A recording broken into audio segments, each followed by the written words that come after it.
अस्सलाम वालेकुम, खुशामदीद, welcome to melia.pk। मैं हूं आपका वैद डॉक्टर फुरकान। आज हम बात करेंगे लोअर यूरिनरी ट्रैक्ट इन्फेक्शन। इससे पहले मैं आपको एक डायग्राम दिखाता हूं ताकि आपको पता चल सके, आपका कॉन्सेप्ट क्लियर हो सके कि जो किडनी से लेके यूरिथ्रा तक क्या क्या चीज़ें होती हैं जिसके अंदर यूटीआई होने के चांसेस होते हैं। ये कॉमन सी पिक्चर है जिसमें आप देख सकते हैं कि ये किडनीज़ होते हैं, यानी जब भी कोई फिल्ट्रेशन होती है वो किडनीज़ के ज़रिए होती है। वो यूरेटर के ज़रिए ये नाली होती है जो कि पानी को, यूरिन को ब्लैडर में स्टोर करती है। ये ब्लैडर है और ब्लैडर के साथ यूरिथ्रा लगा होता है, यानी जो यूरिन है वो ब्लैडर में स्टोर होगा और वो यहाँ से निकल के यूरिथ्रा के ज़रिए बाहर आ जाएगा। यहाँ पे पीनस होता है। अब दूसरी डायग्राम के अंदर भी हम देख सकते हैं कि जैसे ये किडनीज़ हो गई, किडनीज़ के साथ ये यूरेटर हो गया यानी नाली हो गई, और ये ब्लैडर हो गया, वो यहाँ से यूरिथ्रा के ज़रिए यूरिथ्रा ये आ गई नाली, और देन यहाँ पे पीनस आ गया, यहाँ से यूरिन बाहर पास आउट हो जाता है। अब लोअर यूरिनरी ट्रैक्ट इन्फेक्शन के अंदर जो ब्लैडर और यूरिथ्रा है वो इन्वॉल्व होता है। वो यूरिथ्रा के ज़रिए बैक्टीरिया अंदर जा सकता है। इसके अंदर जो ब्लैडर की इन्फ्लेमेशन है उसको हम सिस्टाइटिस कहते हैं। बैक्टीरिया की वजह से इन्फ्लेमेशन हो जाती है जिसकी वजह से मुख्तलिफ़ कंडीशंस डेवलप होती हैं। ख़ास तौर पे पोलाकूरिया यानी बहुत ज़्यादा यूरिन आना, डिसयूरिया रुक रुक कर यूरिन आना, हीमाचूरिया यूरिन के साथ ब्लड आना, या बहुत ज़्यादा गंदी स्मेल होती है यूरिन की, वो जगह जगह यूरिन करता है और अपने आप को बहुत ज़्यादा लीक करता है। ये सारी इलामात लोअर यूरिनरी ट्रैक्ट इन्फेक्शन के अंदर होती हैं। और इसके साथ एक डिज़ीज़ होती है जिसे हम कहते हैं feline lower urinary tract disease.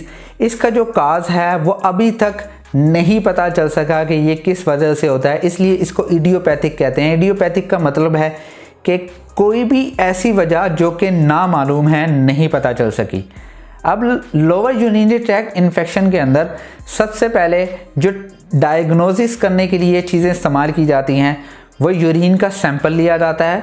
Urine का सैंपल या तो आप लेटर के अंदर से भी ले सकते हैं उसके स्पेसिमेन से, या फिर सिस्टोसिंथेसिस करके भी ले सकते हैं। नीडल ब्लैडर के अंदर डाल के उसमें से थोड़ा सा सैंपल इस्तेमाल किया जा सकता है। उसका यूरिनालाइसिस करवाया जाता है, अल्ट्रासाउंड करवाया जा सकता है, या फिर एक्सरे करवाया जा सकता है। अब इसके अंदर मुख्तलिफ़ किस्म के ट्रीटमेंट हैं, जैसे कि मैंने पहली वीडियो के ओवरव्यू में भी बताया था कि आप कैथीटर पास कर सकते हैं, सर्जरी करवा सकते हैं, इस तरह के आप ट्रीटमेंट करवा सकते हैं। फर्दर टेस्ट के अंदर आप CBC WBC को चेक करने के लिए, और ख़ास तौर पे आप सीरम केमिस्ट्री भी आप करवा सकते हैं। सबसे ज़्यादा ज़रूरी किसी भी लोअर यूरिनरी ट्रैक्ट या अपर यूरिनरी ट्रैक्ट इन्फेक्शन के अंदर आपने कोशिश करनी है कि फ़ूड की मैनेजमेंट बहुत ज़्यादा प्रॉपर रखनी है। अगर फूड आप रीनल इस्तेमाल नहीं करेंगे, आप उल्टी पुल्टी चीज़ें देंगे, ख़ास तौर पे लोग चिकन दे देते हैं, बीफ दे देते हैं, अपनी मर्ज़ी की होममेड फूड की वैरायटीज़ दे देते हैं, या कोई भी नॉर्मल सा ड्राई फूड इस्तेमाल करवा लेते हैं, तो आपके पेट को बार बार ये मसला आ सकता है। एंटीबायोटिक्स दिए जाते हैं, पेन किलर्स दिए जाते हैं, और अगर कैथीटर पास हुआ है तो डिपेंड करता है, अगर बहुत ज़्यादा यूरिन के साथ ब्लड आ रहा है तो हफ्तों तक जो कैथीटर है वो पास किया जाता है ताकि ज़्यादा से ज़्यादा फ्लशिंग हो सके, ज़्यादा से ज़्यादा आपके पेट में जो ब्लैडर है वो साफ़ सुथरा हो सके। अगर स्टोन्स हैं तो शुरू के अंदर फूड की मैनेजमेंट से उसको डिज़ोल्व किया जाता है, यानी स्टोन्स को तोड़ा जाता है, उसको pH को कम करके pH को ज़्यादा करके, डिपेंड करता है कि किस तरह के स्टोन्स हैं, वो आगे जाके हम बात करेंगे। और कोशिश आपने यही करनी है कि अपने पेट को ज़्यादा से ज़्यादा पानी पिलाना है। पानी पिलाने के लिए आप कुछ भी कर सकते हैं, लाइक जेली फूड के अंदर हल्का सा पानी मिक्स करके दे सकते हैं। कैट्स को आदत होती है रनिंग वाटर पीते हुए, एक फाउंटेन वाटर भी आता है और वो ले लें, या फिर आप हल्का सा कोई भी जूस का फ्लेवर ऐड कर सकते हैं, जस्ट लाइक टूना, मैंगो, कोई भी बस थोड़ा सा ऐड कीजिएगा, उसको आदत नहीं करवानी, ताकि आपका पेट ये ना हो कि हमेशा ही आपको तंग करे। और पानी की जो तादाद है वो बिल्कुल नॉर्मल रखनी है और पानी का बाउल बिल्कुल साफ़ सुथरा रखना है।